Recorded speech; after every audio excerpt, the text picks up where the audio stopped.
passing by. You gotta get up, get out and get something. Don't spend all your time trying to get high. You know, I've worked with Ceasefire for many years now, and I can remember when we were doing a press conference at a gas station where there'd been a shoot 'em out with young folks. And the beauty of it is that Ceasefire moves in, establishes rapport with the young people, with the schools, with the ministers, and of course, with the Detroit Police Department in a manner that helps prevent violence before it even begins. And certainly once violence has occurred, my experience with Ceasefire is that Ceasefire moves quickly to intervene in a way where Ceasefire does not speak down to our young people. They identify with, connect with young people, and give them an option to the violence that is readily embraced by those instead of picking up a gun are more likely now to pick up a tablet or a smartphone to look up information instead of looking for ammunition. Let me ask you something. How many people here know somebody, either your family or someone else, who's been injured by gun violence? Put your hand up. So that's why it's been so important to us to have this partnership with Reggie Reg and this Ceasefire initiative, because it does more than just talk about violence, although that's really important. It also fixed all of these houses, gotten this dumping, and every time you clean it up, somebody from somewhere else comes in here and dumps some more stuff. And what that says to the kids is, I'm trash. Because if I were not, you wouldn't be dumping trash. Right. So we can't let them see that, and we can't let it stay there when we do see it.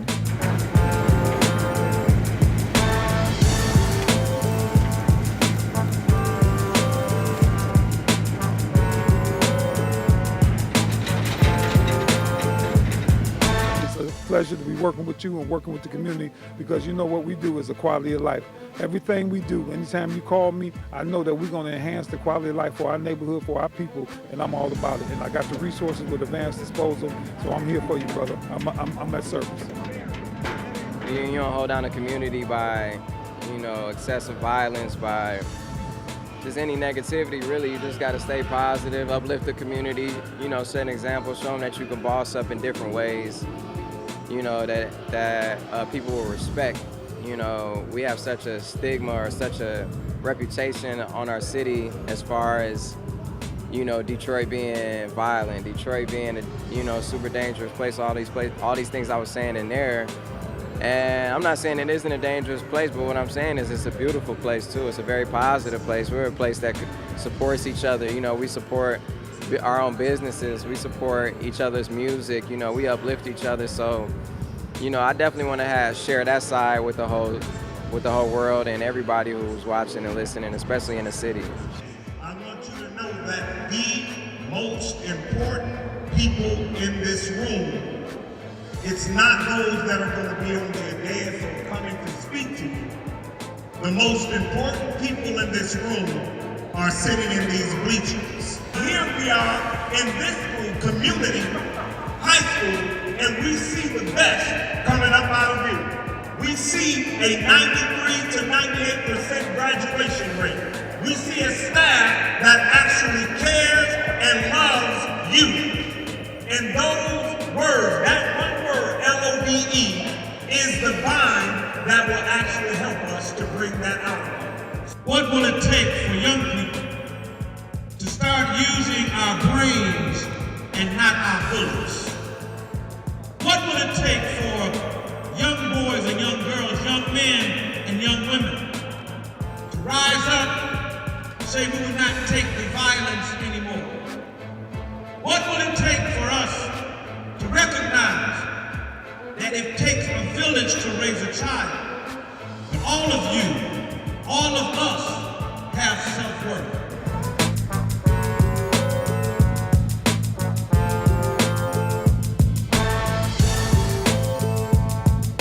Your surroundings, whether you have a safe passage to school, is critical.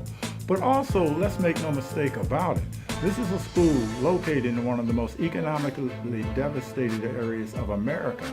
Not just Michigan, not just Detroit. I mean, again, Detroit, a community where 60% of the children live in abject poverty. I mean, to be able to meet the challenge of educating in that environment where children often have to go to homes that don't have whole family settings, for example, to to homes where poverty is a mainstay. The teachers and the administration at a school like Community High must grapple with so much more than a typical school day because of what takes place outside of school, before the student even takes off to come to school. And those conditions often hamper the learning process, making teaching and imparting knowledge a very difficult task. If you want to see schools succeed in a community like where Brightmoor Community High is located, we've got to address issues that are very substantive, like wealth inequality, like the systemic racism, like the misallocation of resources to education in the state of Michigan. All I'm saying is that given what she's working with, McPhail's doing a pretty good job here at Community High. Hey, this is Sharon McPhail from Detroit Community High School, and I just want to thank Ceasefire and Reggie Reg and all the guys for all the work that they've done here in terms of cleaning up the environment for our kids and our families, and for the program that's coming here to the high school today.